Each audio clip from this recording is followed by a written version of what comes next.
All right. Thank you so much. It's another day, a beautiful day, and we're blessed to have one of the greatest men alive. And he has done amazing stuff when it comes to policy, when it comes to tech ecosystem. I don't want to preempt, but basically, he's the guy to talk to when it comes to the fund, legals, policy, government engagement. And we talk about tech ecosystem every day as Impact Masters Media in collaboration with Africa's Talking Podcasts. We're having these conversations around tech ecosystem. Without further ado, I would like you to welcome Alex Nyingi. Alex, how are you? I'm fine, thank you. You good? I'm super good. Yeah. And, thank you for that introduction. I Yeah, want to look behind me and look who is that you're introducing. Yeah. It's a pleasure being here. Yeah. So that was not an introduction, Alex, to be honest with you. Yet. So in Africa, we believe that a man has to tell his own story, and that includes introduction. So and I don't want this to be, the official introduction. I'm Alex Nyingi from Google. I do legal, and that's it. No. I want to know who is Alex. Where did this story start? Where were you born? What was that experience? Because, again, the experience of a man is shaped by their childhood. It's shaped by how they grew, right? Yeah. So, please, Alex, tell us who you are from zero to now. Wow. That takes me way back. Yeah. It even reminds me, I'm trying to think who I was having a conversation with today. Uh-huh. And one of the things that was relating back to my head was the fact that one of earlier memory of what we used to call going fishing. Mm-hmm.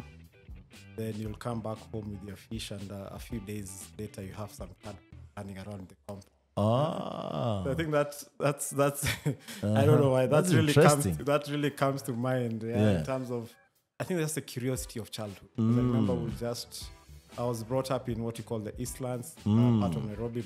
That's where you're born? I was born actually in Kiambu. Uh-huh. Which place in Kiambu? A hospital called Nazareth. But interestingly, we're actually living in, I think at the time my parents is just next to Uru Estate, which is just next to. I think they moved in just around the time I was born. Oh, I see. Yeah, it's actually one of the interesting things I always ask my parents. Because we are 6 kids. Okay. Are you a firstborn or? No, I'm the third. I'm a firstborn son. Okay. The rest of them are born in Nairobi. Apart from my firstborn sister, who was born at Mwani. Yeah. The rest were born at Mata Hospital. Even my elder sister was on the third. I always wondered to my parents, how did it happen? Yeah. At times I used to even teach them whether I was adopted or something. Why? Mata versus these other hospitals. Yeah, because it's interesting for me. Yeah. The first time after that, I can't remember that time when I was born. But the first time I went to Nazareth Hospital I think I was in Kampa. Ah. Yeah. For those who don't have context, Mata is one of the biggest and the best hospital in the country. What, like top 3, top 4? Possibly. Yeah, top 5. Top 5 hospital in the country in terms of equipment, in terms of how patients are handled. Yeah. So that's why you were wondering, were you adopted? Yeah. So I always tell my parents they owe me. I think it was free at Nazareth. So the difference, whatever they were being charged in Nazareth, matter. They should give them. The balance. Yeah, so I think for me, I think even the reason why I thought about the tadpoles, I think it was just that aspect of curiosity and being given the space to just explore. Because I think at that time we would go as far as what you call the Moja Estate, which for now you might actually look at it as being, at that time it looked really far. Yeah. And you'll just go explore and discover things. And that's by Futsubishi. Yes, Futsubishi, good old, and probably even not wearing shoes, I suspect. Chances. And you go exploring. Pick, what are they called? Grasshoppers. Go picking this. I don't know what's the right word for them. We call them dingaingo. I don't know that they're beetles. I see. The ones that times you find them with the lookward. Mostly I know them with the lookward. The ones that actually rolls the cow dung into balls and then they push them from their back. No, this one is flies. They're a bit yellow orangish on the back. Okay. It's a bit of black. Yeah, because I remember I used to love them because we tie a string on one of the legs and let them fly. And animal molestation. Maybe that was torture. You should cut that part. Yeah. No, it's I a think childhood. I think it was just. And I think I don't know why I've thought about it because I think it relates a lot with what my life has been. True. Yeah, and I really appreciate the environments my parents put up in. I can't say we lacked, but I can't say we had plenty. Okay. We just had enough. Yeah. We had love, and we had the space to do. Oh, there was that freedom to explore. Because I remember even when it came to with the other members of the family, when it came to school, choice of school. Maybe I can relate with my sister. One of my sister who follows me, her experience. Yeah. She'll sometimes come at home and tell my dad, I don't like that school. And they will be changed. Get another school. What about Alex? Alex, I don't know why. Maybe he didn't have that much luxury. But I think maybe also was fortunate in terms of being able to a pretty decent school. Oh, okay. And so which school did you start with? I started out at Harambe Primary. Okay. It's actually sort of within, not within, it's borders of Buruburu Estate. Okay. Somewhere between, because I was brought up in the Buruburu Phase 1. Okay. So the school, we used to walk to the school. Yeah. Maybe a few 20 minutes. Yeah. And I remember walking to school with my elder siblings right from day one. I don't think we had those things of parents needed to take you to school even day one. So they did got you admitted from there. You know where the school is. Yeah, just come back to school, run home for lunch, go to school. Nice. That was a great exercise. Yeah. Nowadays, people eat from, they have their meal in school. Yeah, you carry your lunch, hot lunch, as it were called, or even. They used to go still. I used to do that, and sometimes, the food. If you carry the food and. Yeah, I think for the guys, there's still some people who used to carry. Maybe some were a bit fast. So sometimes we'll go still. I remember those, they were around. Used to be some kind of steel round containers. And then they had different levels. I think hapo unaikiwa madondo. There's madondo. Mboga. And then maybe I don't know what else appear or something. Yeah, so sometimes they will. So you have a storage like of we food. have levels. I kind of remember. I've not seen them in a while, but I sort of remember those. Yeah, so that was pretty interesting. And by the way, now when you go with this, let's talk a little bit about this. So when you go with this food to school with, and you store them somewhere specific, right? Everyone. Were there those guys who would go sneak and go and eat other people's food? Well, I guess it used to happen. I think for me in primary school, the fortunate thing, I could go home for lunch. So we had about, I don't know, it was 5 minutes or 1 hour. Because I remember I would be able to run home. Actually, the motivation to run home, watch. Okay. For the guys in my era, might remember a program that was called Neighbor. And the repeat for Neighbors, I think, was maybe at either 1 or for about 30-35 minutes. It used to happen also. The program would be in the evening at 6 to 6. Oh, yeah? But for me, that priority the time... repeats. The main one was 6 to 6:30, thereabout.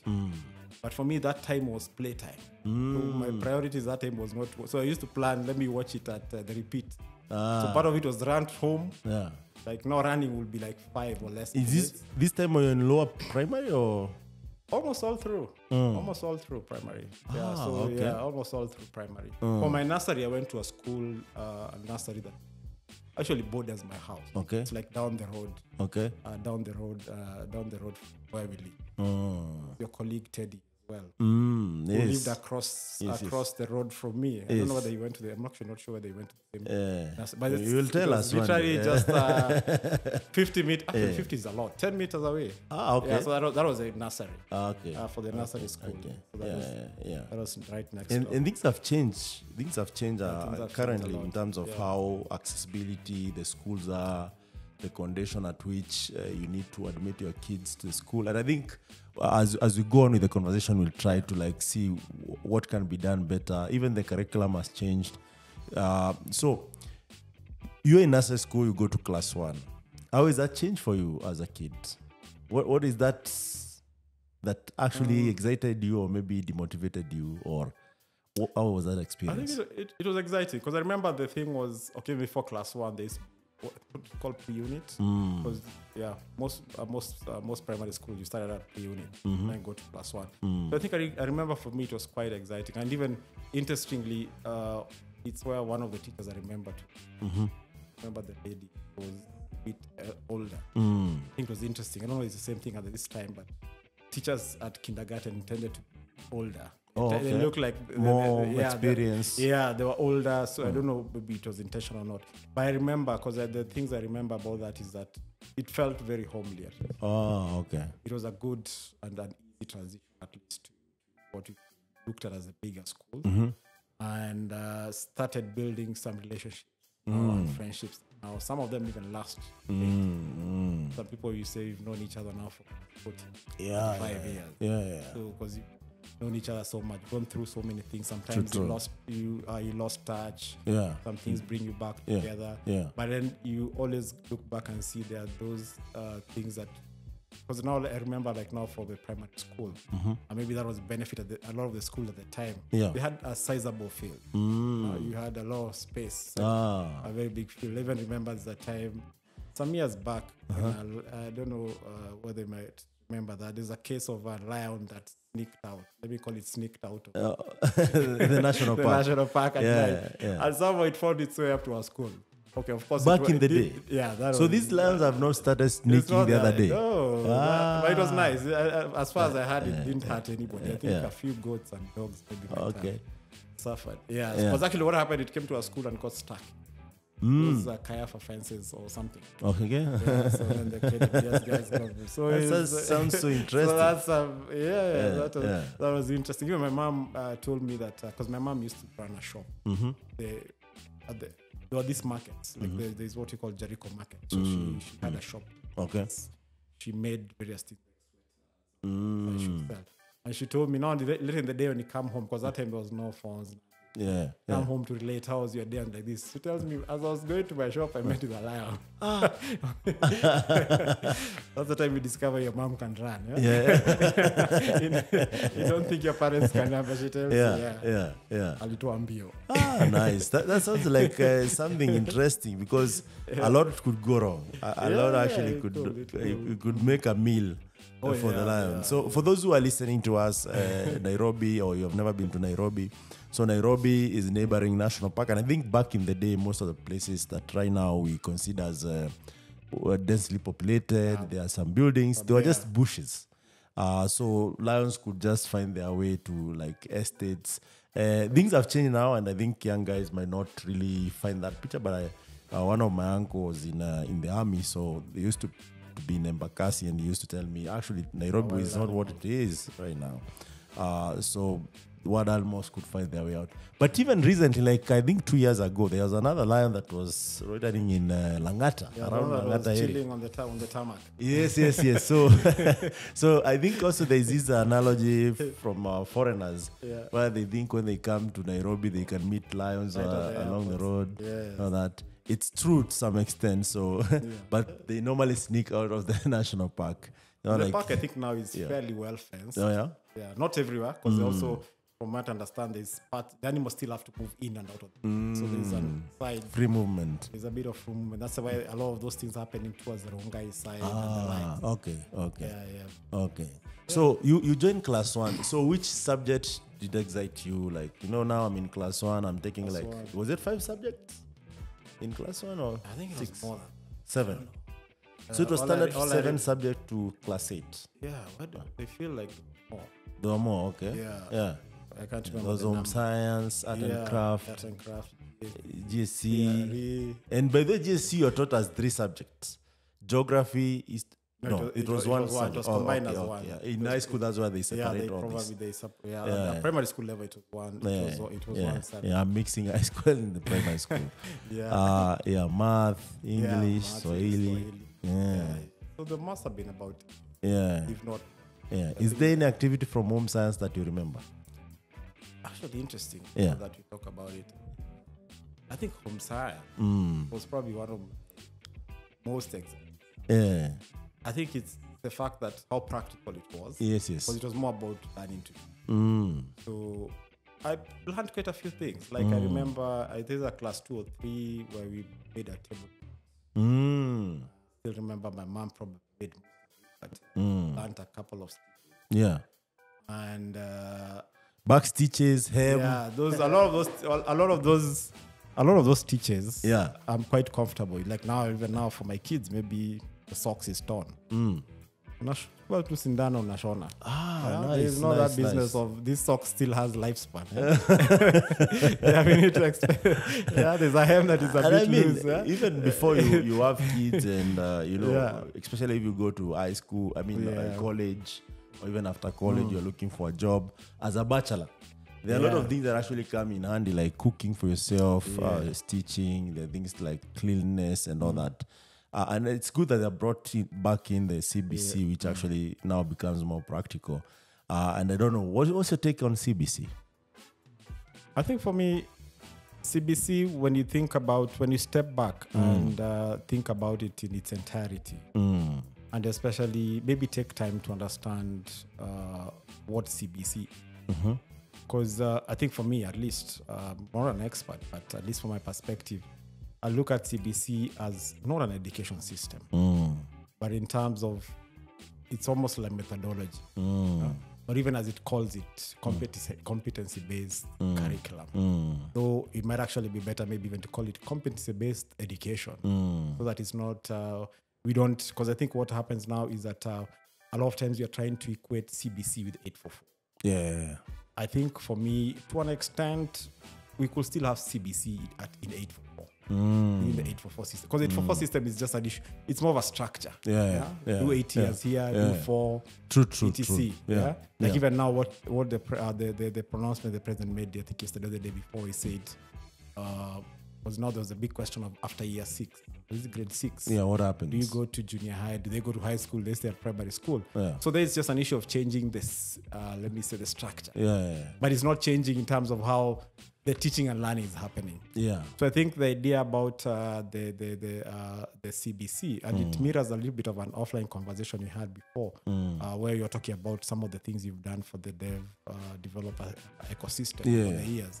Because it's really about, can you do it or can't you do it? For sure, it boils down to that when it comes to it's practical good to things. have some papers to support what you are saying, but at the end of the day, the paper is not the only thing. Absolutely, yes. So you need to say, I know how to cook ugali, because I can actually tell you, okay, maybe stepping back the home science conversation.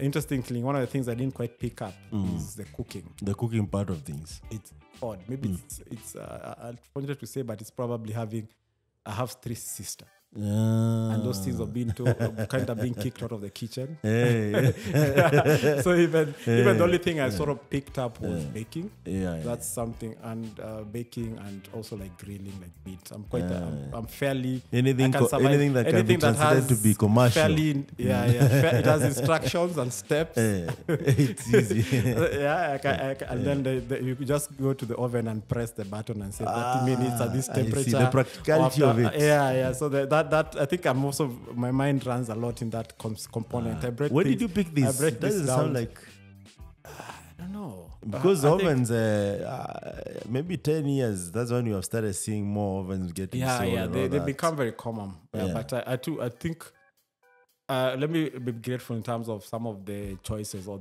some of the things my parents did, because I remember and I almost remember it was actually a big thing in my family at the time. There's one time my dad just, I don't know how, I'm sure my mom must have really negotiated for years. One day he bought an oven. Okay, not an oven, one of those cookers that has an oven, a gas burner. It's the standard ones now. I think that is standard that now. They sell, and that was years back. That was probably 30 years ago. That's one of those, and it was one sizable one. I think it's still there actually. It's still use it. So we had the oven, and sort of my parents will allow you to use. That thing consumed electricity, but they sort of allow you to from time to time. Of course, it had to be managed. So somehow, and it was one of the things I think nobody else picked a lot of curiosity. So it's almost the only thing I'll be kind of free to be in the kitchen and experiment, cook a cake in caves in. I see, it sinks. It sinks instead of rising. But over time you sort of figure, tweak this, tweak that, and it kind of it kind of it sort of works better, and it still do it now, like now. But then now for me, I do the oven more of grilling the meat. Oh yeah, so such kind of. And one day I can invite you over. We do the bring them boozy, I'll grill it for you. Nice. Yeah, so I think that's about home science. Yeah, about home science. Maybe even going back to like art and craft. I think I really enjoyed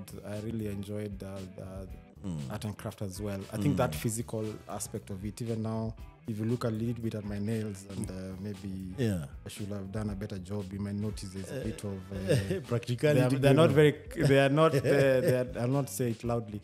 Yeah, because I like doing things with my hand. Like now, earlier today, I was fixing something in the house. I'm trying to work on some conduit. So it's called DUI now. I was The young guys are calling it DUI. DUI. Oh, yeah. Do it yourself. That's a nice DIY, name. I should be using that now. Yeah, because I wanted to move some lights in the house. I was hacking into the wall and nice. rewiring a little bit. So for me, it's things I really enjoy. Like now, even you ask me how do you unwind? That's it. Nice. Yeah, that's interesting. I think this is good even for the young guys because nowadays people are less and less involved in like doing things themselves. And I think there's something that actually satisfaction. My grandfather is a carpenter. For the longest, he's built most of the structures. And remember, this is not someone who have gone to like these colleges and everything. He's just having that interest to do stuff. And he could do from a tree to a house, which means he does the lumbering, he does the whatever, I don't know how they call it, but nowadays they do using a saw and a tractor to an extent of making sure that wood is smooth.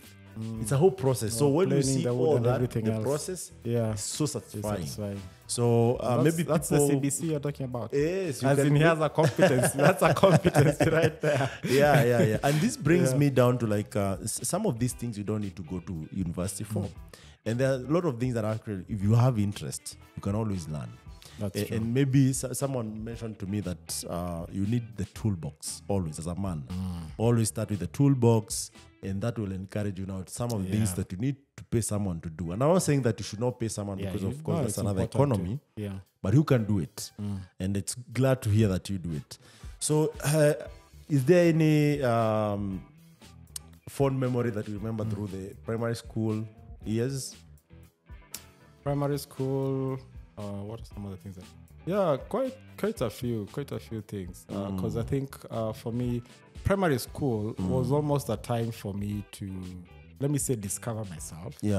Or start discovering. I don't think I quite discovered myself at that point in time, because now, even from, I remember starting out, let's say academically, I wasn't doing so great.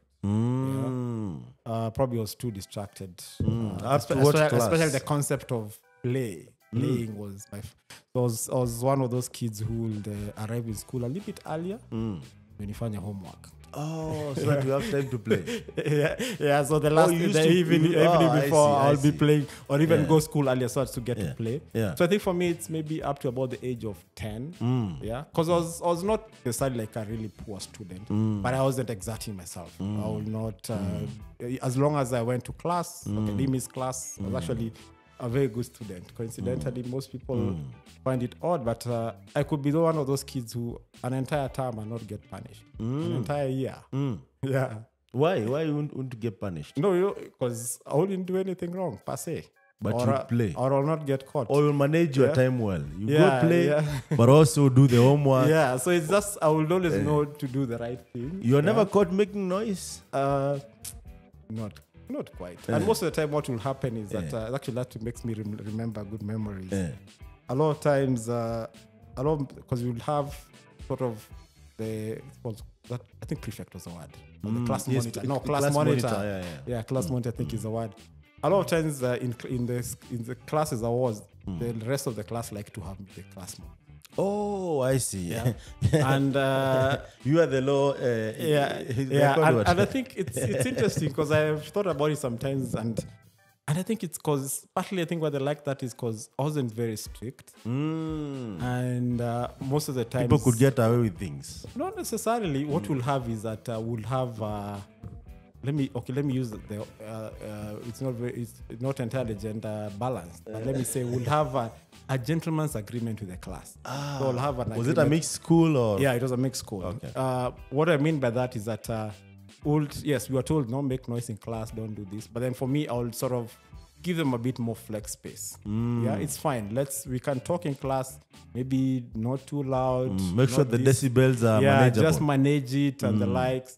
And most of the time, I would commit to, as long as they keep to our bargain, I'll commit to take some of the slack. Like, let's say if a teacher comes in and finds a class maybe is a bit, I will take responsibility and say, yeah, this and that. And because sometimes I felt that also we don't have to create an environment whereby it's like you're in, maybe not prison is the right thing. It's like I'm sitting next to you, but I can't talk to you. Or we can't even collaborate. We can't have conversations because sometimes you're being told to study. It's free time to study. Sometimes for me, I don't know. I never thought about it at the time, but later on we realized that's a work environment to come to. Because now, even for me, most of the places you work now is at times you're even evaluated better. Most of the time you're asked to, yes, you achieved your objectives, but how did you achieve them? How did you work with your colleagues to get that? How did you bring, let's say, a team together to work the leadership skills? Yeah, so those are things that, for me, I didn't think much about it, but I just thought it doesn't make sense. We have dead silence in class. So do you think you are ahead of time? Because this is a new working environment that you're talking about. But also we remember, as you're remembering, our primary school, even part of high school, you were discouraged from partnering. It was more of a competition. It was called, collaboration is defined as cheating. Yes. But you come to the work environment, that's what actually people thrive on. Like, because you are tapping in different knowledge base, and when you bring it together, then it becomes something big. So do you feel like it's some sort of brainwashing that actually might affect you negatively if you just, I'm not trying to say that people who are not smart, but there are people who like abiding by the rules without questioning anything. And they stick by them even after the school, which I feel like is sort of brainwashing. I think it's always good to try and ask why or question why, or even put yourself in situations that you don't quite understand.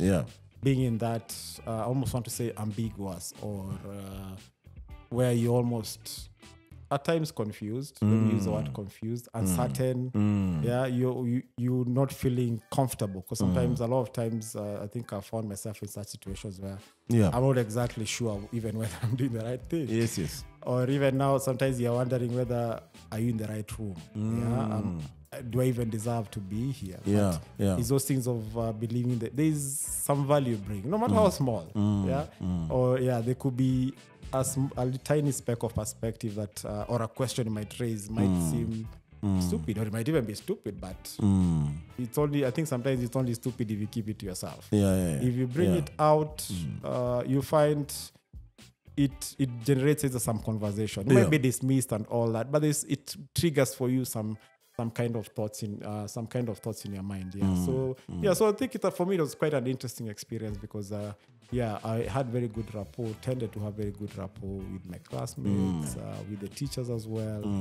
And even now I remember even it's interesting, and I think it's what many people say. I remember a teacher who, when I was in class, must have been 10. I think 10 is about class 4. And for some reason she took some interest in me. She sort of took time to make me slow down, and just make me appreciate that I can actually do a bit better. So it's those things where at times you might think this teacher is picking on you, but it's probably that she's seen something, or probably thinks you can actually do something. And I think it really changed. That's where I think that's where the tangent sort of started shifting. Because it was those things. I remember I used to have a class of I think about 40, and I'll rank those classes, those in the midpoint, 25, 30, thereabout. Whereby it's safe enough. Most of the time when you're somewhere average, your head is not sticking out. If you're huku mwisho, everybody's asking, Alex, what's wrong? If you're at the top, also people asking, expecting so much from you. True. So if you find yourself sort of average, it's also where I'm just doing enough.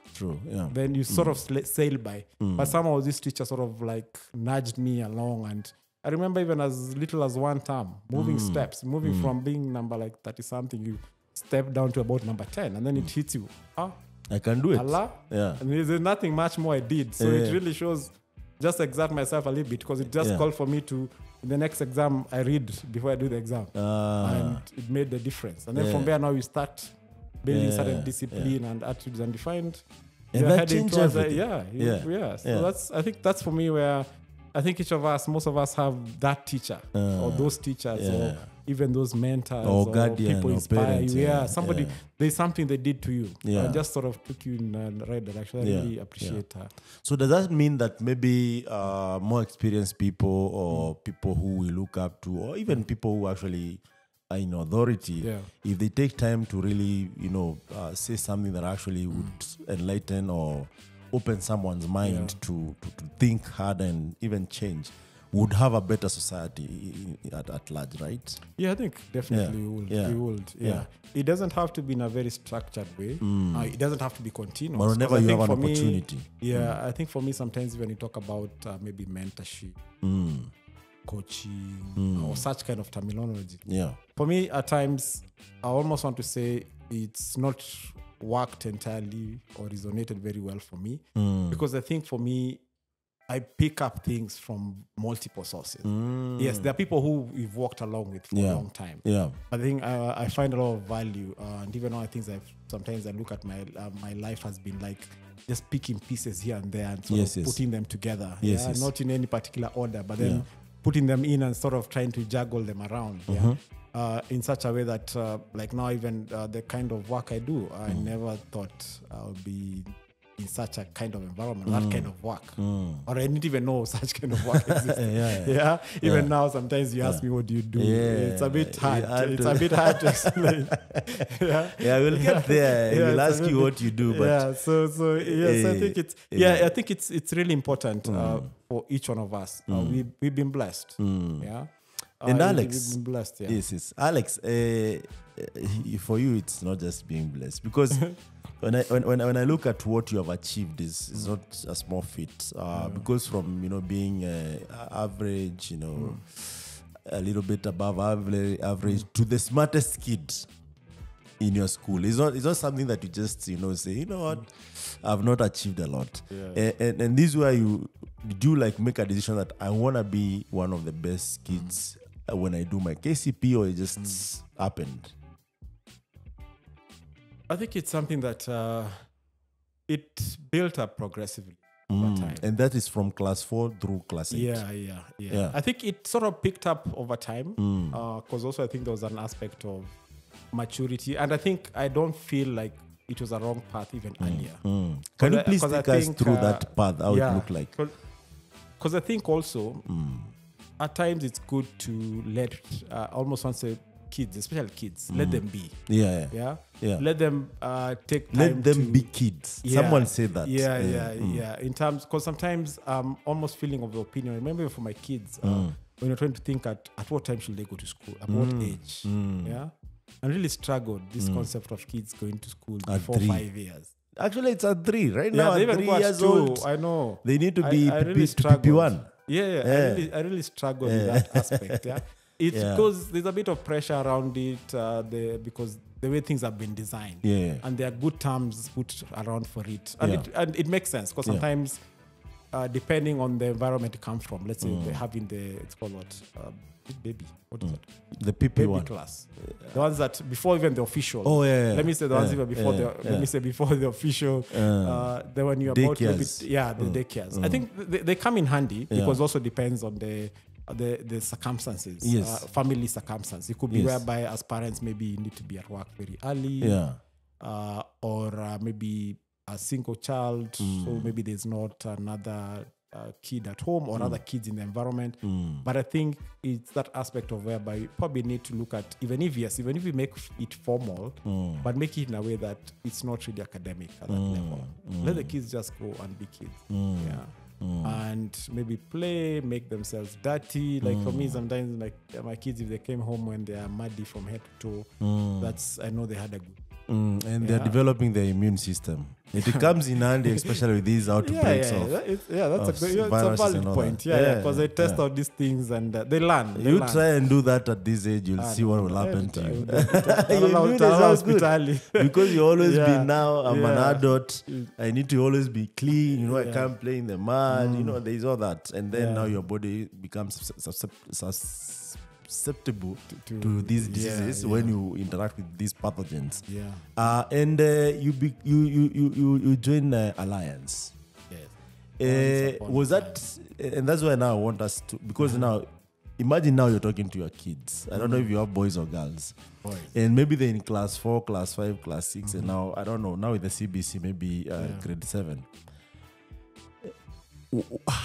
If you wanted to give them a strategy, maybe they're not doing so well, and you shared your own strategy that worked for you.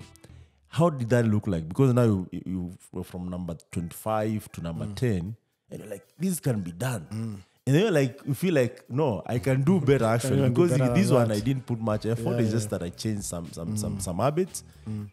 How is that? I think for me it was just a question of saying that. What's the best I can be?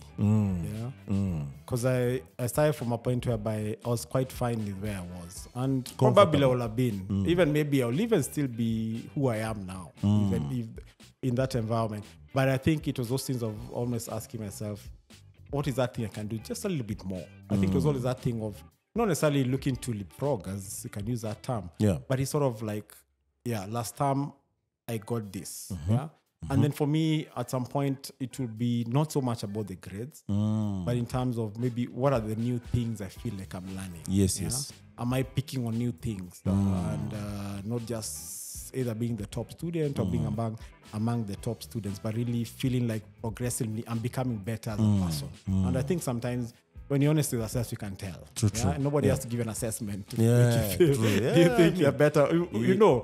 And also knowing, probably testing things. So I'll probably test like now, for example, I'm very comfortable waking up early. How early do you wake up? Well, typically I will rarely be in bed at 6, and I comfortably wake up at 5 or 30. Those are where up and out of bed. That's sort of my body clock. But I also sleep early by many people's standards. By 9, 10-ish. You are retired to bed. If you're looking for me, you're talking to yourself. I remember at a time when I was a bachelor earlier on, if you came to visit me in the evening, nakwambia ukimaliza ufunge mlango uende. You are done. There's a chance I'll be asleep already. It became really consistent that if it's at about 8:30, now you're feeling like, I'm already the body is already sort of because I'll get up early. So for me, I will start testing out things like now, for example, in terms of studying. Now, one of the things I'll study was, do I try and read just before exams? And then I see how did I perform, or how did I even feel apart from getting the score. How did I feel about it? And over time, one of the things that with those experiments, I figured that what works best for me is to finish my reading even about 2 weeks before exam. So you read over time? You so revise over time? I revise over time. And now I use the last 2 weeks to, let me say, digest. Because also, or assimilate and sort of process. I mean, it's very interesting you brought this up, because I feel like also when you give your mind, like when you go to sleep, there are so many things that maybe that happen during the day that come back. So when the mind is resting also, it stores some of those things in our subconscious memory. And when we want to like remember them, it's easy, as opposed to where now we bombard. And I think most students are like this even nowadays. The last minute, they do 2 hours of eating the book and the slides or whatever they are reading, and then go and remember all that. Sometimes maybe they don't remember everything, or they you delete, control, delete. So that's a very good point. What else worked for you? I think the other thing that worked for me as well was that sort of being very present, more so in class. I found that worked very well for me. It's what worked for me earlier on, even in primary school, because I just needed to be in class, attend class, listen, maybe take notes, maybe not, and go for exam. By that time, you see, I didn't put extra effort. So the other things that worked for me as well was that those aspects of, and I found this, I always had this curiosity. Most of the time I'll read beyond what you expected. Of course, you had the textbook. Yeah, these are maths textbooks, CNC textbook. Most of the time I'll find myself reading other things. That's not maybe part of the syllabus or just reading a book. I think even it's interesting now, maybe I don't read as much as I did that. But I'll probably be reading. It's one of those things where I'll always have something I'm carrying around that I'm reading. It could be a novel. Yeah. It might even be a historical book. It might be a magazine. So a lot of times I will probably be reading things that were just for the pleasure. Yeah. And I think, I think it helped me because I think it just inculcated me that aspect of sort of like study and learning is a continuous activity. It doesn't have to be directed by the teacher. Because most of the time that's what will be. And the notes you're given by the teacher. And the assignments. Yeah, and the assignments. Yeah. And because most of the time the teachers actually used to dictate or they will write on the blackboard. Especially in and high you just and write it down and sort of. And then I think it helped me as well because now most of when you go to high school level whereby primary school it was choices. What is it called? Multiple choices. Yes. Multiple choice exam. At high school it was more of expressing.